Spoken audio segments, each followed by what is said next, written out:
Hey, it's Patricia and Landon Regali coming at you from what should be a private any place somewhere here in the World Wide Web and Truman Show in place. The dark web. At the time of this recording, it is August 7th, 2024, Wednesday. So, are we ready for the Lionsgate tomorrow? I'm like, come on up. There's a lot of backdated escrow karma coming. So I'm like, okay, if you had been part of the unsavory populace that have been running the psychotic, duplicit, psyop games on people, you might want to get right with yourself, because it takes a lot of chutzpah, it takes a lot of forthright attitude to come out and say the truth. And honestly, you'd have the anointing to do it, because anybody can be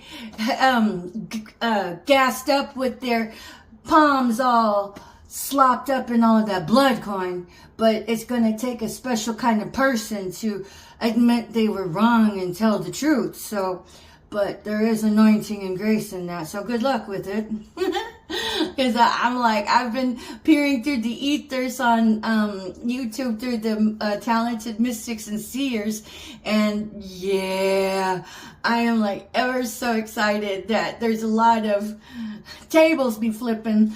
I'm like, I remember about a year ago whenever I had my truck usurped out from underneath me. Don't want to get into the details. If you'd seen it back then, it already speaks for itself.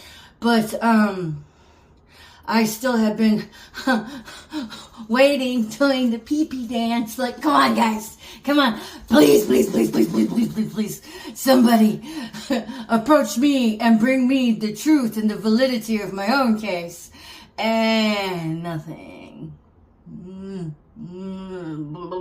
Not happy about that, but whatever.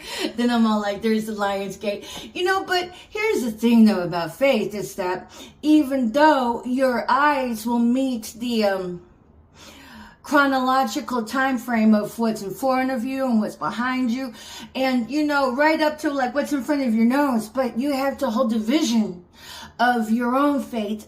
Be loyal to yourself to the extent of being upright and ethical. And so I've learned a lot, and ever since I've had my gonads handed to me, I mean my metaphorical ones, because when I left Houston, I really had to balls up and do what I knew to be right, and help free the captives in whichever way that presented itself, because I've always seen this as my purpose for being here was to speak up and speak out about the atrocities of all of this gang stalking, all of this targeting of the individual.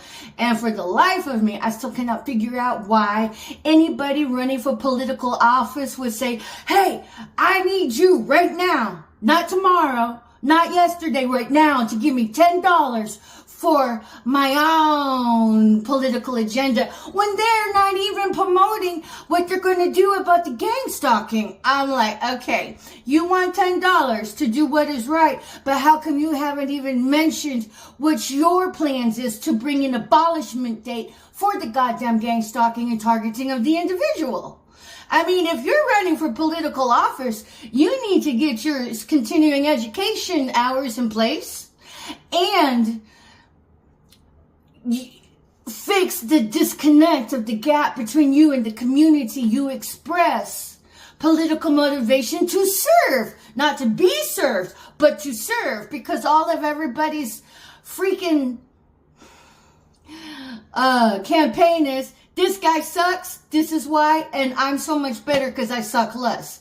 I'm like, okay, how about any one of you politically motivated public servants? I mean, I say that loosely, public servants. How about you come up with an abolishment date set for gang stalking already? And how about we get that out in the open and start fixing the corruption upon corruption? Because if you can't, you're going to be held accountable for it. Because when you make strides to say you're going to serve the public, you better back that talk with some real substance. So,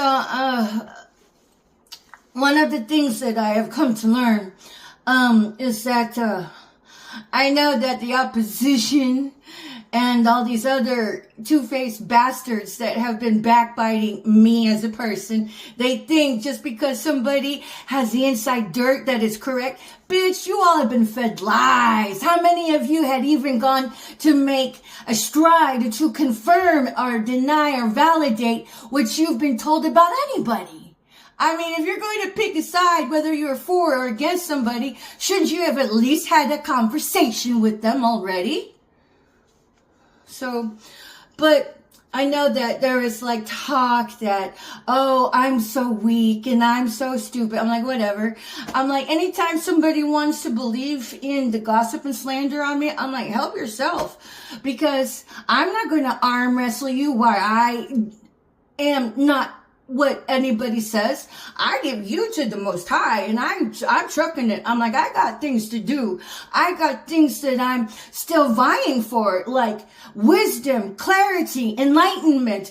How can I serve the populace and help elevate humanity instead of try to sucker jab somebody for a few bucks by using my integrity weaponized to shell out money, and how much I'm willing to compensate that integrity, that morality, or those ethics for a few bucks. I'm like, okay, that's the crowd that is tearing up America. And if you want to know why there's so much crime out there, it's because you have politically motivated bastards that are being placated with blood coin to keep their fool ass mouths shut. Meanwhile, they get the privileges of killing.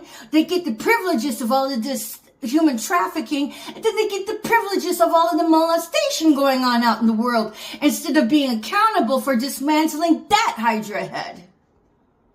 So, but I will say this, whenever I'm in company of somebody else, I am always very respectful to the best of my ability, because, you know, we have some days that are better than others. And then but within the context of being respectful, if somebody, you know, has a project at hand, I like to lend my advice, sure, but I'm not going to swoop in and commandeer the project, you know, and if somebody asks me for my opinion, I feel more comfortable giving it rather than just run in with elbows and assholes and be like, this is my opinion. I mean, and then that may be perceived as a sign of weakness. No, it's a greater sign of strength to be able to control yourself, to have self-mastered your own emotions and your own responses to the fool asses around you. You got fool ass A here running game, fool ass B over there running game, and then they're teaching their kids how to run the game, and I'm all like, okay, first off, you do you, boo-boo. But I'm not going to get suckered into your dumbass foolery. You want to pretend that the emperor wears no clothes and nobody can see what the fuck you're doing? That's your own psychopathy. Not to mention familial lineage of curses. But whatever, generational. You do you. But one thing I truly believe in is that to be a great leader is that you have to know how to be a strong follower first. A strong follower. Because if you cannot have the pride to be a strong follower and then to be one that would honor directions to the person leading, you're going to suck as a leader. So when all of these rat bastards thought that I was weak and I didn't know anything and I was dumb, I'm like, I was comfortable with whatever you guys wanted to think. You want to come talk to me? It becomes a different story. I will provide my information. I will provide my my discernment, sure. But you know what? If you want to run your dick into the ground with pretending, that's all on you. I pray over it and I give it to God, and then I found my way to praying for my enemies, for them to heal, but not to prosper in their wickedness, but to always place God's perfect will first and foremost and forefront. So that's how I work with it. So yeah, I'll pray for you little bastards of the gang stalking. So, but pay heed, everybody. It's like, if you want to be a good leader, you have to learn to be a good follower without pride. Because if you can master your own self-responses to the world around you, it's an evolution. Just because you're not there today doesn't mean you won't be there tomorrow. So, but that's how we come together and learn how to congeal and integrate toward an effort. In this case, to make America strong again, to get rid of the goddamn fleas of all of these fucking gang stalkers that don't want to reform. But remember this: you go out and tell the truth, you will have the anointing to do so. So, good luck to everybody, but I'm like, it's Lionsgate Portal. By the time you guys get this, are you ready? I'm like, I am. I'm like, come on, Abba. And come on, collective, collaborative components of the universe. I've been waiting on you. Yeah, I pissed myself a few times waiting for you guys to come bridge the ambiguity with some truth in my case, sure, whatever. But I haven't given up hope. I mean, if you don't want to, you got to deal with that. And my Abba, because he don't play about me. And he don't play about anybody serving ethics, so whatever. But only God knows the truth, and I am aware of that. But nonetheless, hope everybody has a good day. Thank you for tuning in.